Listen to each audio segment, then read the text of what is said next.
नमस्कार, आगळी वेगळी रेसिपीमध्ये तुम्हा सगळ्यांचे मनापासून खूप खूप स्वागत आहे। तर आज आपण मस्त इथे पांढरे शुभ्र कुरकुरीत खुसखुशीत दुप्पट तिप्पट फुलणारे साबुदाणा पडी पापड कसे करायचे ते बघतोय। 1 किलोच्या परफेक्ट प्रमाणासह रेसिपी आहे बघा। मस्त असे एक मोठा परात भरून हे पापड होतात। खायला सुद्धा खूप असे चविष्ट लागतात आणि वर्षभर हवाबंद डब्यामध्ये तुम्ही स्टोर करून घेऊ शकता। जसे तसे राहता, अजिबात खराब होत नाही। तुमचे ही पडी पापड खराब अजिबात न होता वर्षभर टिकून राहावे तर त्यासाठी तुम्हाला व्हिडिओ संपूर्ण बघायचा आहे। कुठेही अजिबात स्किप करून बघू नका। बघा इथं मस्त असा तळलेला पापड आहे। हा छान असा दुप्पट तिप्पट फुललेला आहे। खायला देखील खूप चविष्ट लागतं। तर ही रेसिपी खूप सोपी आहे। तर तुम्हाला काय करायचं, व्हिडिओ असा संपूर्ण बघायचा आहे, स्किप करून बघू नका।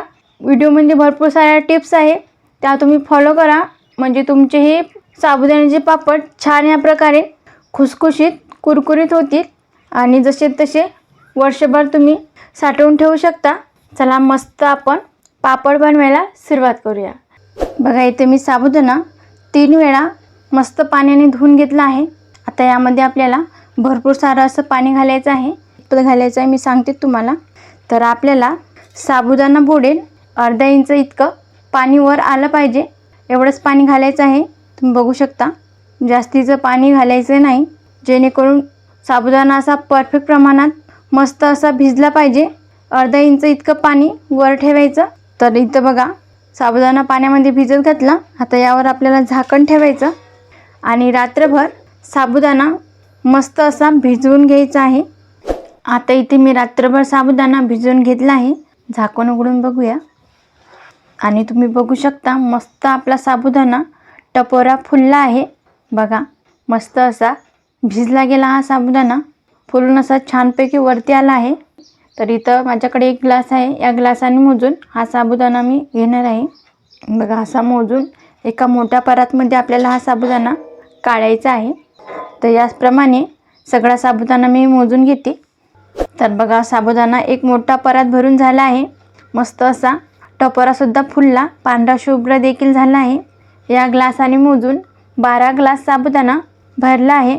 साबुदाणा शिजवण्यासाठी तेवढाच ग्लास पाणी घ्यायचं आहे।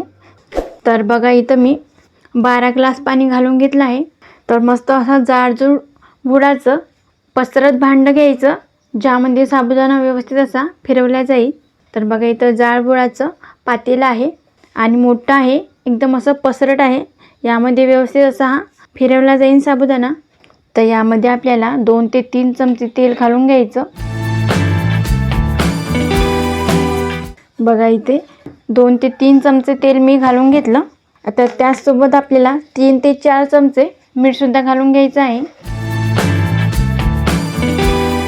बघा इथे मी 3 चमचे मीठ घालून घेतलं। आता पाण्याला छान अशी दणकून उकळी आणून घ्यायची। बघा इथं खडखडून अशी दणकून उकळी आली आहे। आता यामध्ये आपल्याला साबुदाणा घालायचा आहे। तर बघा इथं मी एका परातमध्ये काढून घेतला। एका हाताने आपल्याला साबुदाणा घालायचा आहे आणि एक चमचाने फिरवून घ्यायचं या पद्धतीने।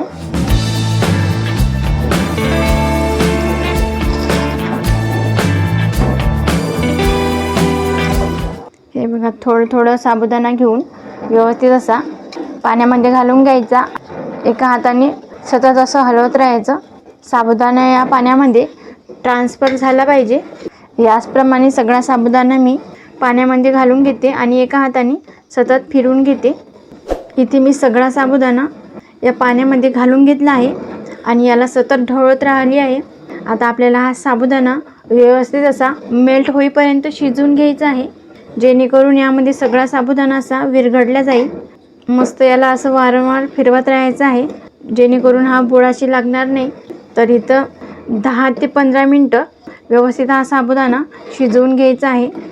इथं जवळपास 15 मिनटं झाली आहे। तुम्ही बघू शकता साबुदाणा सुद्धा मेल्ट व्हायला लागला आहे। बघा मस्त असा छान विरघळायला लागला आहे आणि असा दाटसर व्हायला सुरुवात झाली आहे। आणखी आपल्याला 15 मिनटं हा साबुदाणा शिजवून घ्यायचा आहे, जेणेकरून छान हे दाटसर आणि एकसंध होईल, पाण्यामध्ये व्यवस्थित असा ट्रान्सफर होईल आणि आपले पडी पापड हे छान प्रकारे पडतील। त्यामुळे आणखी 15 मिनटं व्यवस्थित याला शिजवून घेऊया.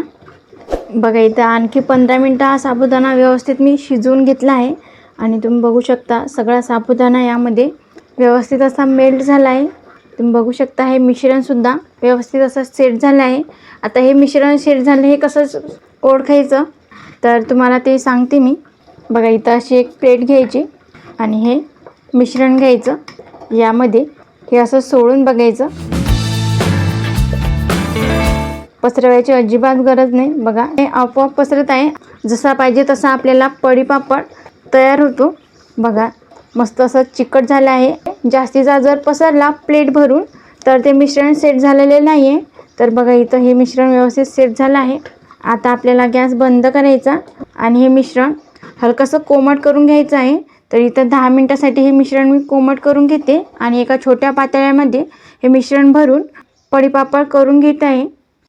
बघा इथे मी उन्हामध्ये पळीपापड करायला घेत आहे.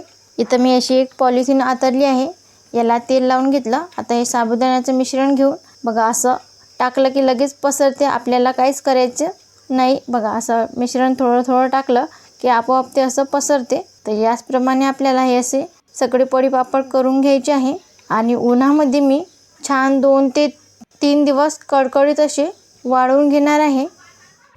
बघा इथं आपले साबुदाण्याचे पळीपापड बनून तयार आहे आणि तुम्ही बघू शकता मोठी परात भरून झाली आहे. छान असे पातळ देखील झाले आहे, तुम्ही बघू शकता. बघा मस्त असे काचेसारखे दिसत आहे आणि छान याला चकाकीसुद्धा आली आहे. तर परफेक्ट प्रमाण आहे. चला तर मग तुम्हाला तळूनसुद्धा दाखवते. गॅसवर तेल गरम करायला ठेवलं आहे आणि तेल व्यवस्थित असं तापवून घेतलं. आता यामध्ये आपल्याला साबुदाण्याचे पळीपापड तळून घ्यायचे आहे. मस्त असा दुप्पट आणि तिप्पट फुलला एकदम पांढरा शुभ्र झाला आहे, तुम्ही बघू शकता. क्या बात आहे. आणखी तुम्हाला मी 1-2 पापड तळून दाखवते. आणि बघा मस्त असे हे साबुदाण्याचे पापड झालेले आहे. बघा इथे मी तुम्हाला काही पापड तळून दाखवलेले आहे. मस्त असे एकदम पांढरे शुभ्र झाले आहे. मस्त हलका फुलका देखील हा पापड होतो, तोंडात टाकता क्षणीच विरघळतो. मस्त असा हलका फुलका देखील झालेला आहे. बघा इथं हा कच्चा पापड आहे आणि हा तळलेला, यातील दोन्हीमधील फरक बघू शकता. मस्त असा दुप्पट आणि तिप्पट फुललेला आहे. बघा मस्त कुरकुरीत आणि हलका फुलका खुसखुशीत देखील होतो. तुम्ही सुद्धा या उन्हाळ्यामध्ये नक्की हे साबुदाणा पळीपापड करून बघा. तर लहानापासून मोठ्यापर्यंत हे पापड आवडीने खातील. तुम्ही सुद्धा एकदा करून बघा आणि रेसिपी कशी झाली ते कमेंटमध्ये सांगायला विसरू नका. आणि हे पापड एकदा बनवले की वर्षभर तुम्ही स्टोअर करू शकता. जेव्हा केव्हा खायची इच्छा झाली तेव्हाच लगेच घ्यायचे आणि तळून खायचे. हवाबंद डब्यामध्ये तुम्ही स्टोअर करून घेऊ शकता. परंतु एका गोष्टीची काळजी घ्यायची, पळीपापड जेव्हा बनवून घ्याल तेव्हा 3 दिवस त्याला कडक उन्हामध्ये वाळवून घ्यायचं, म्हणजे ते अजिबात खराब होत नाही. जसे तसेच वर्षभर टिकतात. बघा इथं मस्त आपले पळीपापड बनवून तयार आहेत.